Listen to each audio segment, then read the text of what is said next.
ఈరోజు Bible study యాకోబు పత్రిక 1వ అధ్యాయం 2-8 వచనం వరకు చదువుకుందాం.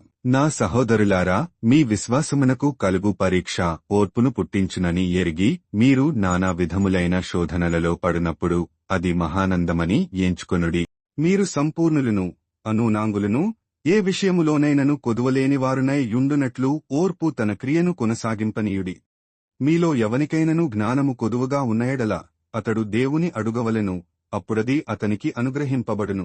ఆయన ఎవనినీ గద్దింపక అందరికినీ ధారాళముగా దయచేయువాడు. అయితే అతడు ఏమాత్రమును సందేహింపక విశ్వాసముతో అడుగవలెను. సందేహించువాడు గాలిచేత రేపబడి ఎగిరిపడు సముద్ర తరంగమును పోలియుండును. అట్టి మనుష్యుడు ద్విమనస్కుడై తన సమస్త మార్గములయందు అస్థిరుడు. గనుక ప్రభువు వలన తనకేమైనను దొరుకునని తలంచుకొనరాదు. దేవుడు ఈ వాక్యమును దీవించునుగాక. ఆమెన్.